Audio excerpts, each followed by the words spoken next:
begitu mahal diberikan oleh Allah begitu mudah di malam nisfu Sya'ban. Nanti beberapa hari lagi di bulan suci Ramadan, setiap saat-saat yang kita akan lalui dan kita jalani di bulan suci Ramadan penuh juga dengan ampunan. Nabi SAW beliau menyampaikan, man shama Ramadhana imanan wa ihtisaban ghufira lahu ma taqaddama min dhanbi. Barang siapa yang berpuasa di bulan Ramadan dengan penuh iman kepada Allah, yakin kepada Allah, berharap balasan dari Allah, diampuni dosa-dosanya yang telah lalu. Wa man qama Ramadhana imanan wa ihtisaban. Begitu juga bagi mereka yang beribadah di malam Ramadan imanan wa ihtisaban, dengan dasar iman dan berharap balasan dari Allah, ghufira lahu ma taqaddama min dhanbi. Allah Subhanahu wa taala akan mengampuni dosa-dosa yang telah berlalu. Fa ya ma'asyiral muslimin, ampunan yang telah dibuka pintunya selebar-lebarnya oleh Allah. Ampunan yang telah dimudahkan oleh Allah untuk kita hamba-hambanya, bagi kita umat Nabi Muhammad sallallahu alaihi wasallam. Namun semuanya itu ma'asyiral muslimin, sadarilah dan ketahuilah tidak akan berarti bagi kita ketika kita tidak menjemput, ketika kita tidak berusaha meraih dan mendapatkan ampunan dari Allah Subhanahu wa taala. Sehingga Imamul Haddad Abdullah bin Alawi al-Haddad sahib ratib, beliau menyebutkan 4 perkara yang apabila salah satunya ada dalam diri seseorang, maka orang itu dia akan enggan, maka orang itu akan tercegah, maka orang itu akan terhalangi daripada karunia-karunia yang besar yang akan diberikan oleh Allah Subhanahu wa taala.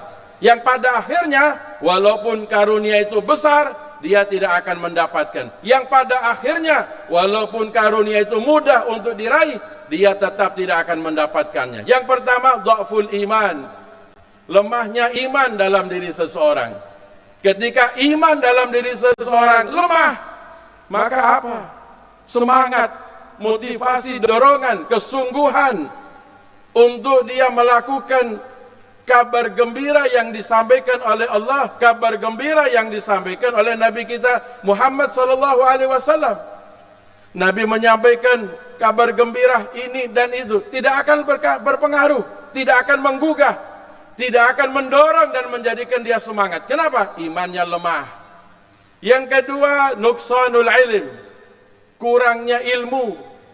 Ma'asyiral muslimin, tentunya beda antara orang yang berilmu dan yang tidak berilmu.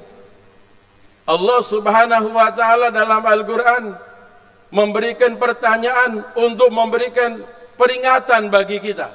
Hal yastawil ladzina ya'lamuna wal ladzina la ya'lamun?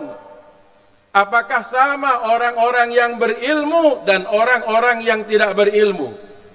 Fa ya ma'asyiral muslimin, orang yang berilmu dia akan tahu ini yang hak, ini yang batil, ini yang mulia, ini yang hina, ini yang menguntungkan, ini yang merugikan. Ini yang menyebabkan dia meraih ampunan dari Allah, atau malah ini sebaliknya, ilmu.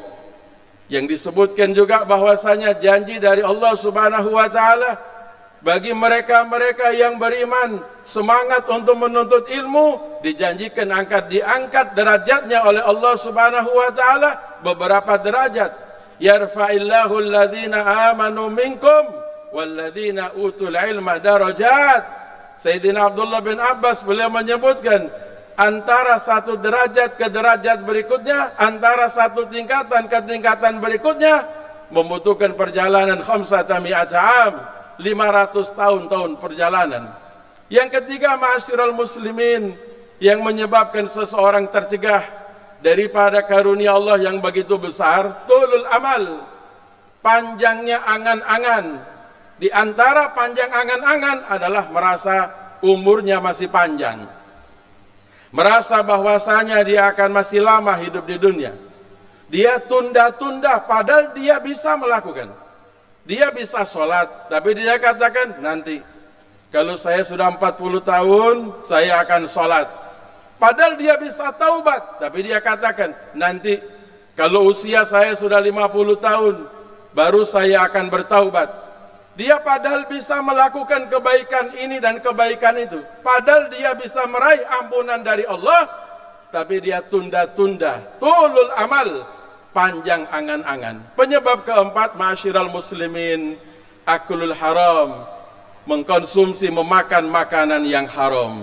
Dalam hadis Nabi SAW beliau menyebutkan, man akalal halal, barang siapa yang makan makanan yang halal, ata'at jawarihu asya'a am abah, barang siapa yang makan makanan yang halal, maka seluruh anggota tubuhnya akan taat kepada Allah, baik dia mau ataupun tidak. Dengan berkah makanan yang dia makan itu halal, dia akan mudah untuk taat kepada Allah, dalam arti menjalankan perintah Allah dan meninggalkan larangan-larangan Allah subhanahu wa ta'ala. Kebalikan, waman akalal haram, barang siapa yang makan makanan yang haram, asad jawarihu, maka dia punya anggota tubuh akan bermaksiat kepada Allah. Sya'a am abah, apakah dia kehendaki ataupun tidak, tanpa dia sadari, dia tergiring untuk meninggalkan perintah Allah, dan dia akan menjalankan, melakukan hal-hal yang dilarang oleh Allah subhanahu wa ta'ala. Faya ma'asyiral muslimin, maka hari-hari kita setengah daripada Sya'ban, menyambut Ramadan, sampai kita selesaikan perjalanan kehidupan dunia ini, mari jangan lewatkan saat-saat kita untuk meraih dan menjemput daripada ampunan Allah subhanahu wa ta'ala, sehingga tidaklah nantinya datang ajal, melainkan dosa-dosa kita telah dihapus dan diampuni oleh Allah subhanahu wa ta'ala. Amin ya rabbal alamin. Dan semoga iman kita dikuatkan oleh Allah, iman kita ditetapkan oleh Allah, ilmu kita ditambah oleh Allah, kita dijadikan orang-orang yang selalu ingat akan kematian, akan sadar akan kehidupan di akhirat, dan semoga kita dikaruniai rizki yang halal, dijauhkan daripada makanan-makanan dan minuman yang haram yang tidak diridhai oleh Allah subhanahu wa ta'ala. Amin ya rabbal alamin. Alhamdulillah, Allahumma salli ala Sayyidina Muhammadin wa ala alihi wa sahbihi ajma'in. Usikum wa nafsi bitaqwallah, wallahu yaqulu wa biqawli yahtadil muhtadun. A'udzu billahi minasy syaithanir rajim. Bismillahirrahmanirrahim. Wal 'asri innal insana lafi khusrin إلا الذين آمنوا وعملوا الصالحات وتواصوا بالحق وتواصوا بالصبر. بارك الله لي ولكم في القرآن العظيم ونفعني وإياكم بما فيه من الآيات والذكر الحكيم وتقبل مني ومنكم تلاوته إنه هو السميع العليم. أقول قولي هذا وأستغفر الله العظيم لي ولكم ولسائر المسلمين فاستغفروه innahu huwal ghafurur rahim.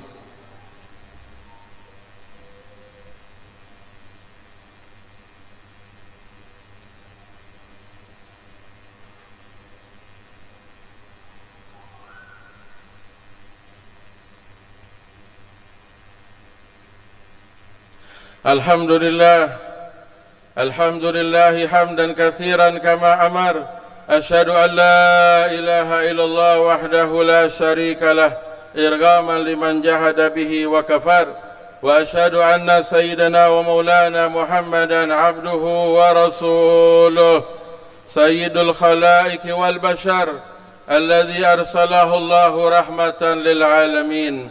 اللهم صل وسلم وبارك وكرم على سيدنا ونبينا محمد أشرف الأنبياء والمرسلين وعلى آله وصحبه أجمعين. قال الله تبارك وتعالى في كتاب العزيز وهو أصدق القائلين: أعوذ بالله من الشيطان الرجيم. يا أيها الذين آمنوا اتقوا الله وكونوا مع الصادقين. صدق الله العظيم. فيا معاشر المسلمين رحمكم الله، أوصيكم ونفسي بتقوى الله.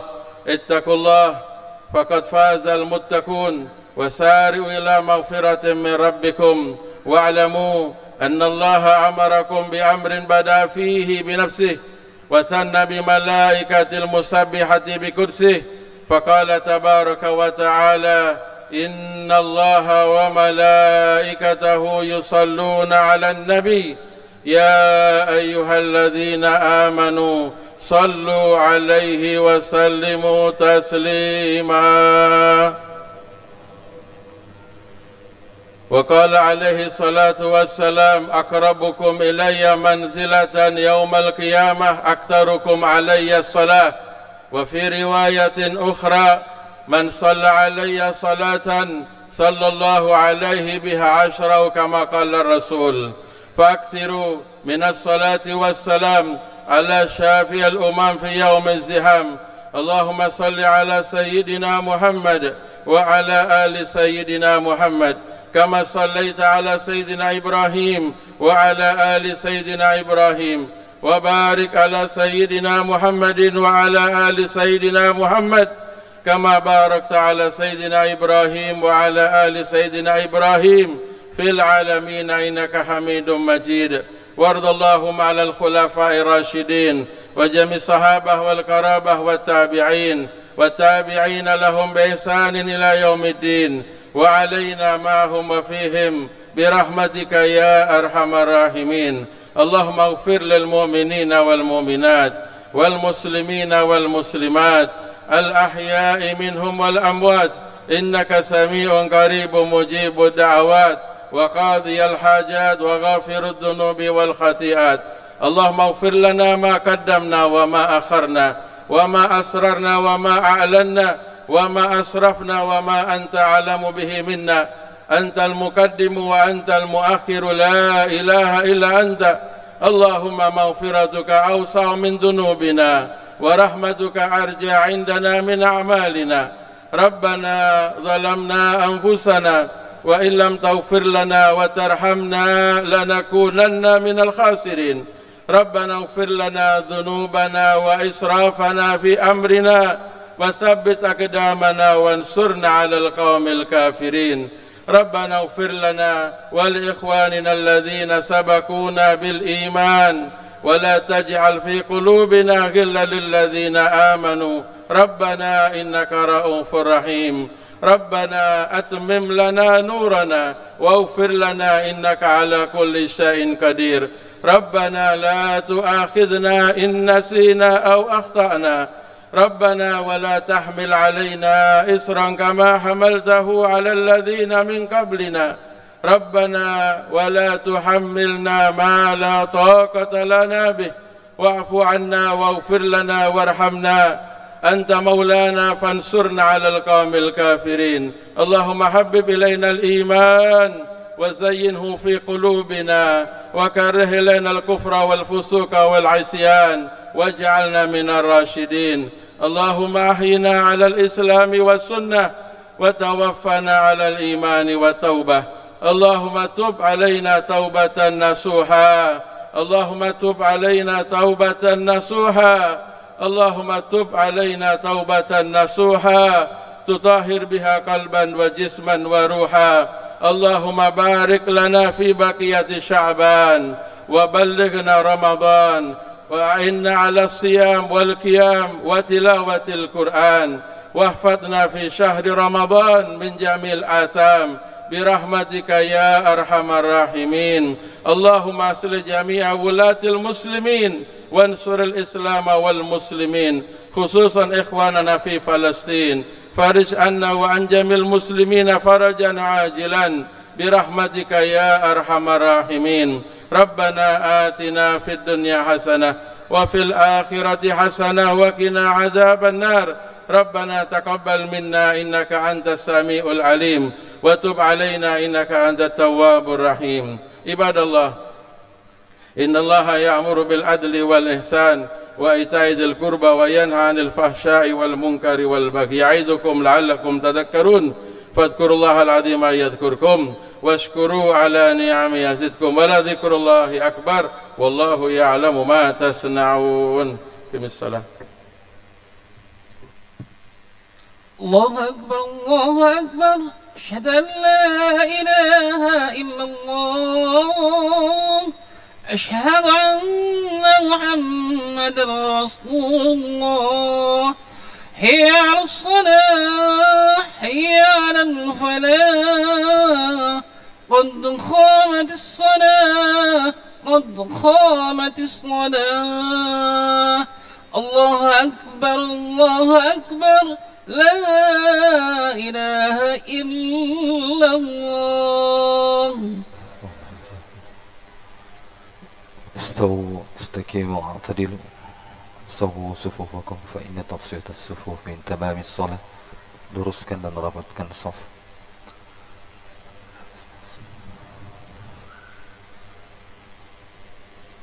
Allah Akbar.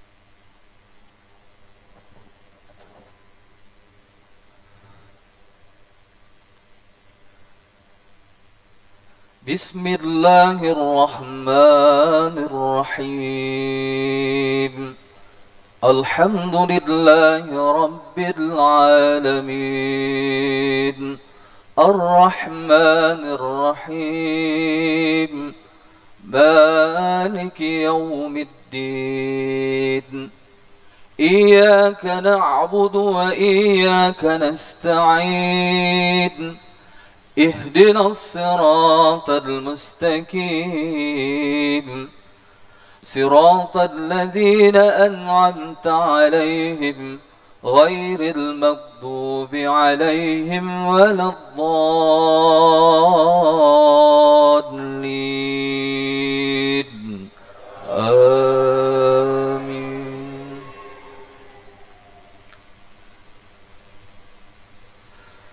بسم الله الرحمن الرحيم يا أيها الذين آمنوا إذا نودي للصلاة من يوم الجمعة فاسعوا إلى ذكر الله وذروا البيع ذلكم خير لكم إن كنتم تعلمون فإذا قضيت الصلاة فانتشروا في الأرض وابتغوا من فضل الله واذكروا الله كثيرا لعلكم تفلحون وإذا رأوا تجارة أو لهوا انفضوا إليها وتركوك قائما قل ما عند الله خير من اللهو ومن التجارة والله خير الرازقين. الله أكبر.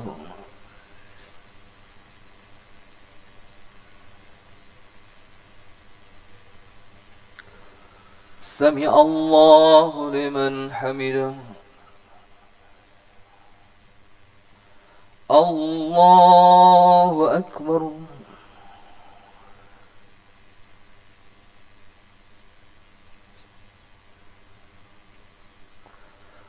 الله أكبر.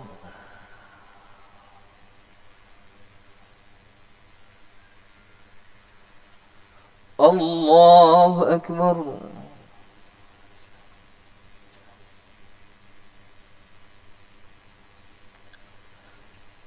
الله أكبر. بسم الله الرحمن الرحيم الحمد لله رب العالمين الرحمن الرحيم مالك يوم الدين إياك نعبد وإياك نستعين اهدنا الصراط المستقيم صراط الذين أنعمت عليهم غير المغضوب عليهم ولا الضالين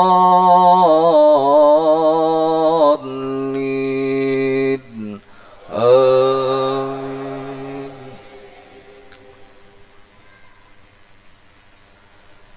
بسم الله الرحمن الرحيم. يا أيها الذين آمنوا لا تلهكم أموالكم ولا أولادكم عن ذكر الله ومن يفعل ذلك فأولئك هم الخاسرون. وأنفقوا مما رزقناكم من قبل أن يأتي أحدكم الموت فيقول رب لولا أخرتني إلى أجل قريب فأصدق وأكن من الصالحين. ولن يؤخر الله نفسا إذا جاء أجلها والله خبير بما تعملون. الله أكبر.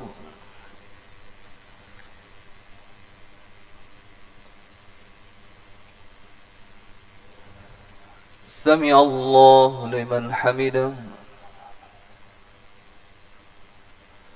الله أكبر.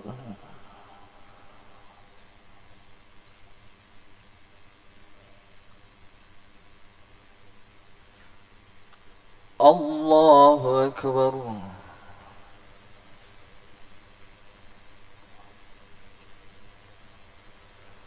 الله أكبر.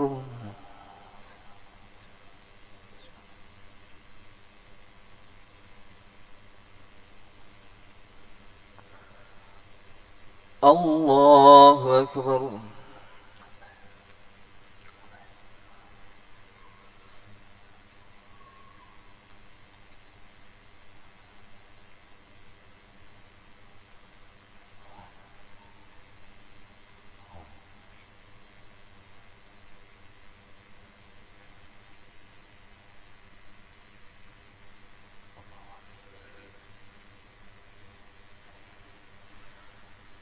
السلام عليكم ورحمة الله. السلام عليكم ورحمة الله. الحمد لله. استغفر الله. استغفر الله. استغفر الله. لا إله إلا الله له لا شريك له الملك والحمد يميت وعلى كل شيء قدير. لا إله إلا الله له لا شريك له الملك والحمد يحيي ويميت وهو على كل شيء. لا إله إلا الله له لا شريك له الملك والحمد يحيي ويميت وهو على كل شيء. اللهم أنت السلام ومنك السلام وإليك يعود السلام. فحينا ربنا بالسلام وأدخلنا الجنة دارك دار السلام. تبارك ربنا وتعاليت يا ذا الجلال والإكرام. إله ربي سبحان الله. سبحان الله. سبحان الله. سبحان الله. سبحان الله. سبحان الله. سبحان الله. الحمد لله. الحمد لله. الحمد لله. الحمد لله. الحمد لله. الحمد لله. الحمد لله. ولا إله إلا الله. الله أكبر. الله أكبر. الله أكبر. الله أكبر. الله الله أكبر.